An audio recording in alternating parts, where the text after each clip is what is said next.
right, it was April 29th, 2014, and he tried to get up off the gurney in the middle of it. His name was Clayton Lockett. They were trying to kill him, but they really just could not figure it out. They couldn't get it done. They made more than a dozen tries at inserting IV lines into him, more than a dozen tries, including into his arms, into his legs, into his groin. And the whole time, he was supposed to be knocked out. He was supposed to be unconscious, but he was not unconscious. He was awake. He was writhing. He was arching his back. He was talking to them about how much everything hurt. And it just went on and on and on. It went on for 10 minutes, and then 20 minutes, and then 30 minutes, and then 40 minutes. He actually, at one point, ended up trying to help them kill him. He tried to help them get the needles into himself because they'd made these more than a dozen tries and nothing was working to knock him out. Finally, it went on for so long that the prison officials who were overseeing the execution, they pulled the curtain so the witnesses couldn't see any more of what was going on. And soon after that, they actually decided that they couldn't go ahead with it. Not that they felt bad and they didn't want to keep trying to do it, but they literally believed that they could not do it. They had messed up their chance. It wasn't working. They couldn't figure it out. They called the governor. She was at a basketball game at the time, but she heard them out calling from the prison, and she told them, okay, if they felt like they couldn't complete the execution, then they should call it off. The state would stop the execution in the middle of it. They would stop trying to kill him. So then they started making preparations to basically try to bring Clayton Lockett back. They started making preparations to try to revive him after spending all this time trying to kill him. But by then he was groaning, and then he was convulsing, and then he was in and out of consciousness. And then finally, after 43 minutes, including them trying to call it off in the middle of it and trying to bring him back, after 43 minutes of this, he finally died of a heart attack. It was April 2014, just botched, right? The idea, basically, I mean, whatever you think about the death penalty, this is not the way it's supposed to go. I mean, you're supposed to be out. You're supposed to be rendered unconscious, and then they kill you in your sleep. This was the opposite of that. Oklahoma just absolutely blew it. And the drug they were using to try to kill him is a drug that Oklahoma had never tried to use before for an execution before they tried it on Clayton Lockett. And we later learned that the execution team, the people who were actually sticking him with the needles, the medical people and the corrections people, the people who were on the team trying to carry out this execution, they didn't know anything about this new drug. They'd never used it before, obviously. They didn't know anything about how it was supposed to work, how it might be different than other drugs. They'd never trained on it. They'd never been briefed on it. And that Clayton Lockett execution ended up making national headlines because of how brutal and botched and bloody it was, because it went on for so long, because the witnesses saw so much of what happened and it was so disturbing. But it wasn't until months after it happened that we found out really what went wrong there. And we found out specifically how Oklahoma ended up getting that drug and why they got that drug. It turns out, in part, it was because of this guy. Recognize him? This little bloody chapter in modern American history is not what this man is famous for, but it is part of his record. Let me explain. Back in 2014, after this execution went so wrong, investigative reporters at the Tulsa World newspaper, they were able to figure out, mostly through court documents, but also through their own digging, that the state, in that execution, they hadn't followed their own laws and protocols about how an execution like that is supposed to work. I mean, what happened in that particular execution is the state apparently realized sort of belatedly, oops, that they didn't have drugs on hand for this next execution that they wanted to do. And when they figured that out, rather than stopping the process, raising it up the chain of command, maybe delaying the executions a little longer in order to figure out how they were going to handle that serious roadblock to what they wanted to do, instead of that, they decided, no, we have to do these executions. Now, we're not going to delay them. We've been under a lot of scrutiny around these executions anyway. We are going forward with them, and they just scrambled. We'll figure out the drugs.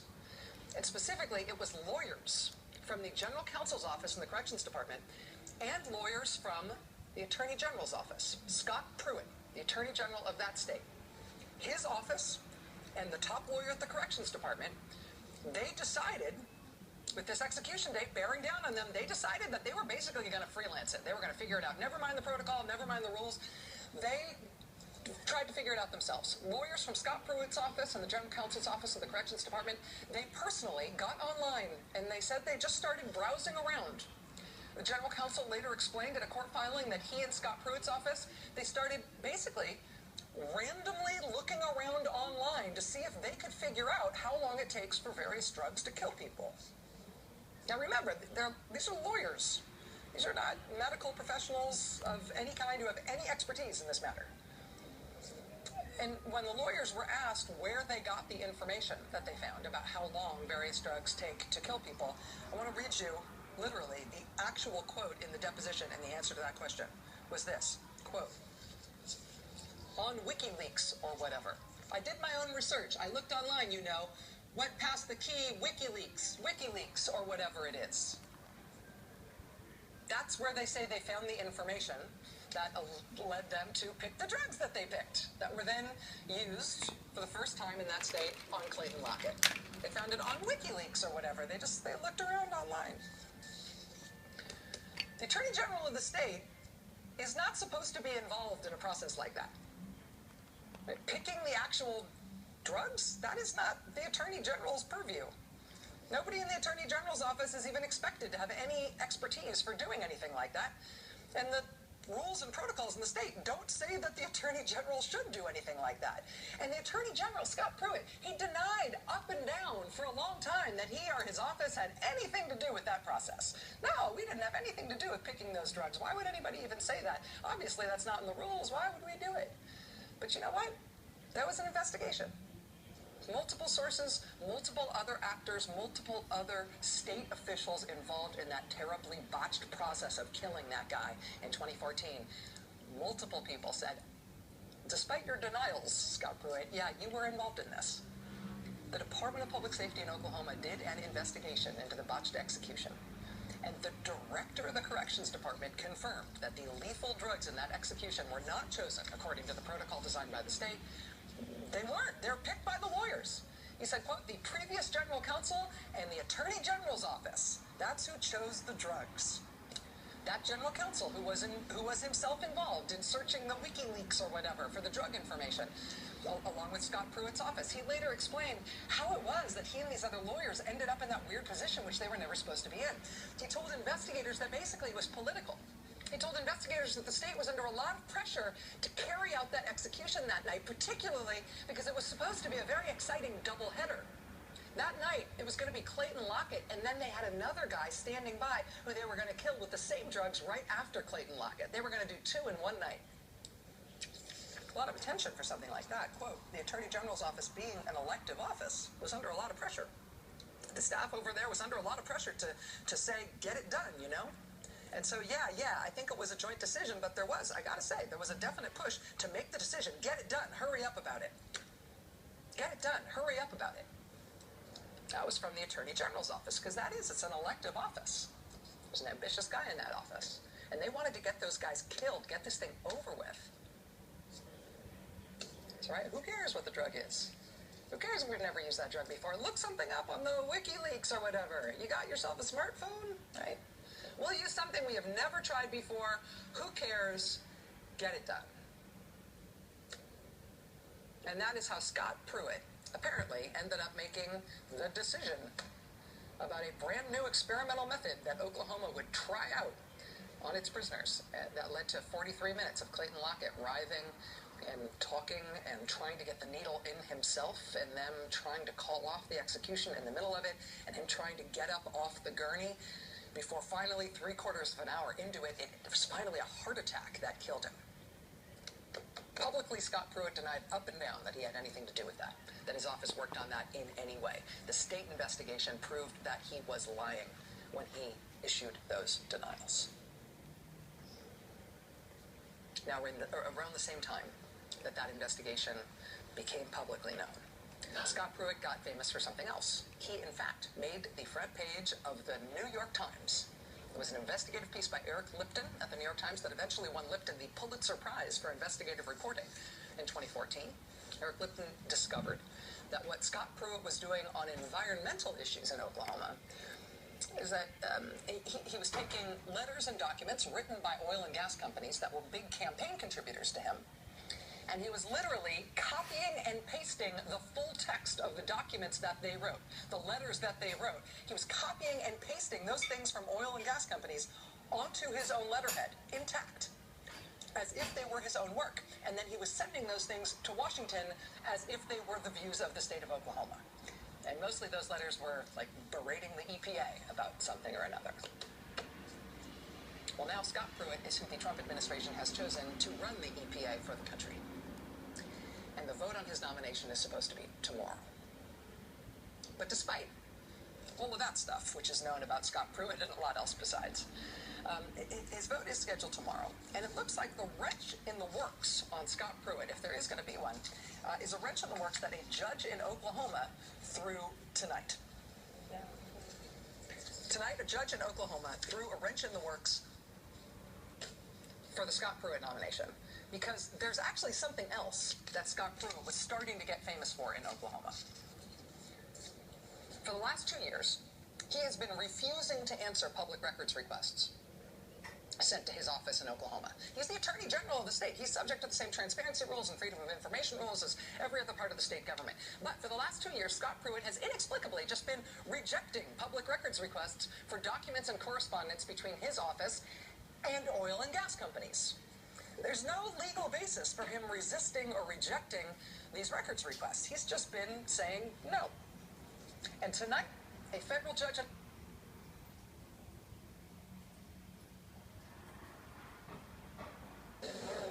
Jeff Sessions was chairman of the National Security Advisory Committee alongside General Michael Flynn. He was a senior advisor in the Trump campaign, the first senator to endorse the president's campaign, and nominated him at the Republican convention in Cleveland. Attorney General Sessions must recuse himself immediately.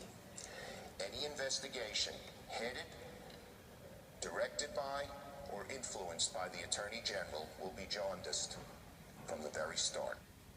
Senate Democratic leader Chuck Schumer today arguing that a senior official of the Trump campaign can't be in charge of an investigation into the Trump campaign for obvious reasons.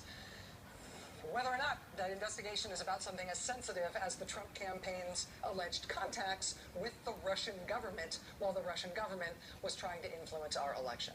Tonight, the Republican chairman of the Senate Judiciary Committee asked the Justice Department for a full briefing on the Mike Flynn and Russia situation. Your guess is as good as anyone's in terms of how much worth there might be in a Justice Department briefing on this subject, now that the head of the Justice Department is Jeff Sessions, who, again, was part of the Trump campaign. But in addition to that question, there's also some brand new breaking news right now from the Wall Street Journal. Can we put this article up on the screen, please? Did we make a full screen out of this? Yes, thank you. You see the headline there, Spies Keep Intelligence from President Trump. Again, this was just posted by the Wall Street Journal. I'll just read you the lead here. U.S. intelligence officials have withheld sensitive intelligence from President Trump because they are concerned it could be leaked or compromised. Citation here is current and former officials familiar with the matter.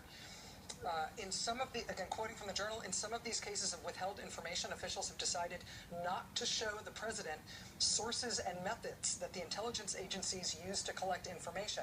Those sources and methods... Like what they knew, which was that Michael Flynn had conversations with the Russians, and they are taking matters into their own hands. Ultimately, Rachel, this is why we need a credible investigatory process, whether it be through the Intelligence Committee or an independent commission, because in an ideal world, these leaks or these whistleblowers would be coming to the investigatory body rather than leaking only to the press. And that, to me, I feel like that's the crux of the matter right now. I mean, we've all been worried about the new administration and their attacks on the press and calling the journalists of the United States of America fake news and elevating, pro-Trump blogs as if they're equivalent to the Washington Post or NBC News or something in the press briefing. We've all been sort of watching that as kind of a media business story. I mean, clearly, in terms of this story about the contacts with the Russian government, we're seeing the New York Times and the Washington Post and the Wall Street Journal and NBC News and CNN and all these other news outlets do very good work in terms of getting this information to the public my question remains whether or not we should expect this to continue to be just a journalistic enterprise, or whether there will be any part of the U.S. government that gets to the bottom of this, that does the investigatory work, and that ultimately brings prosecutions if this turns out to be a criminal matter. Well, therein lies the problem. Right now, there is not a credible investigation in the United States Congress. You have investigations open in both intelligence committees, but both Paul Ryan and Mitch McConnell have basically hamstrung them so that they can't get to the bottom of this affair. Because Jeff Sessions at any moment could interfere with the FBI investigation, you can't trust that that investigation won't be compromised. Remember, we got used to Attorney General Lynch deciding to give Director Comey free range with respect to the Clinton email issue, but there's nothing stopping Sessions from coming in and telling Comey what he can and cannot do. And then to the extent that the CIA has been looking into this, or the Army is looking into this, well, those are agencies that Trump has a lot to do with and a lot to say about as well. So right now you don't have a credible nonpartisan investigation that these individuals in the intelligence services who may have information can give it to and trust that it is going to end up getting all of the doors that need to be unlocked. Do you expect because of that, and that's really alarming what you just laid out, do you expect because of that the pressure to have a special counsel, to have a truly independent legislative investigation, legislatively sponsored investigation into this, do you think there is traction there? Do you think there's any chance that will happen? Well, listen, I think you're seeing this issue move by the hour. Richard Burr, who's the head of the Intelligence Committee today, made it a little bit clear that he was open to letting his investigation go wherever it led. Lindsey Graham, who has been on the front lines of this since the beginning, opened the door to supporting an independent investigation or special prosecutor today. So by the hour, you're seeing more and more Republicans understand the gravity of this, and I think that they're looking at the scope of history. They're wondering what a year from now or 2 years from now will look like if they stood in the way of this investigation happening. So I don't ultimately know whether Mitch McConnell will let this nonpartisan or independent process play out, but you're certainly seeing movement happen in that direction in real time. Senator Chris Murphy of Connecticut, thank you, sir.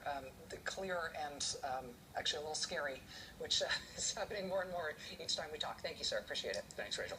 Again, that breaking news tonight that's just posted from the Wall Street Journal. Headline, Spies Keep Intelligence from President Trump. U.S. intelligence officials have withheld sensitive intelligence from the president because they're concerned it could be leaked or compromised.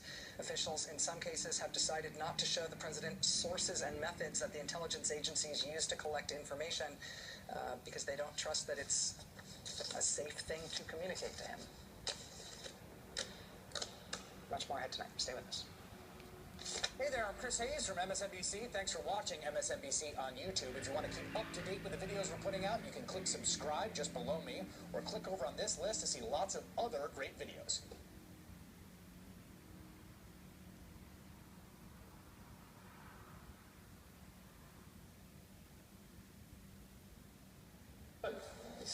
No, I was talking about you. You were not talking about me. All right. This morning, the Defense Intelligence Agency has suspended Michael Flynn's access to classified information. It comes as a senior U.S. official says investigators have determined some Trump campaign aides and Trump business associates were in contact with Russians. The hour, Casey Hunt spent the day on Capitol Hill yesterday. It looks beautiful there, but under that peaceful view. Yeah, no. Turmoil. It's not good. Turmoil. You're still water. So, you would think, I mean, I know in our circles, everybody was watching this news conference. Everybody. And if you weren't watching the news conference, you texted someone that said, turn it on, and you turned it on. Yeah. Because it was epic. Time stood still. Time stood still. Yes. Our entire newsroom, we were trying to have a meeting. We kept rushing out. We kept hearing eruptions of screams, laughter, and fright, quite frankly. So Casey thought obviously that's what was going on the Hill. Can you imagine? Like every office just around the TV. So Casey went around and asked women and congressmen their reactions to the Trump news conference. See if you can see the theme that developed among Republicans versus the Democrats who watched. I'd like to react to one word for the president's press conference today. I didn't get to see it. You bet not see it either. One word reaction. Terrifying. Sir? Unfocused. I didn't see the press conference. I'm sorry. None amending. I was in a committee hearing. L-A-C-K-I. See it today. I've been in committee hearings all day. It's embarrassing. I haven't got to watch it yet. Okay. I was in a committee hearing. Your one-word reaction to the president's press conference? Prayer. I haven't yet. I'm not ducking. I really haven't. I heard it's entertaining, but I haven't seen it. Can I bother you just briefly for a one-word reaction to the president? I did not. I've been in the chair for the past 2 hours, so I'm sorry. Growth in tax reform, getting the economy going, which is obviously more than one word. Well, so most Democrats saw it. And it's interesting. It's weird. They were so busy working hard. Freakish coincidence. Freakish coincidence. Other Republicans were in committee meetings, I guess, by themselves. Yeah, alone. Alone. Yeah. Well, no, I mean, and Casey. Alone with their thoughts. Let's bring her right now, Pulitzer Prize-winning columnist and associate editor for the Washington Post, MSNBC political analyst Eugene Rumsey. You know, Casey confirmed what I was hearing, and it's what she heard from Republicans off the camera, was that they were terrified by what they saw. Republicans on the Hill were telling me, were telling Casey, telling anybody that would listen, how terrified they were by. You can come back into the past. So simply walking around a circle, you come back not where you left, but you come back yesterday. So even Einstein realized, oh my God, his own equations allow for time travel. So in his memoirs, of course, Einstein had to address the question, is time travel possible? And he said, aha, I have found a loophole. And that is, the universe expands. It doesn't rotate. So it means that if the universe rotated, time travel would become commonplace. So thank goodness the universe expands. Your equation of string field theory and your study into the topic, do you find yourself agreeing with that concept of these multiple universes with many different incarnations, and maybe ours is one of many different types of universes? You mean to ask me, is Elvis Presley alive in a parallel universe? Yes. The answer is maybe, possibly so. Let me explain.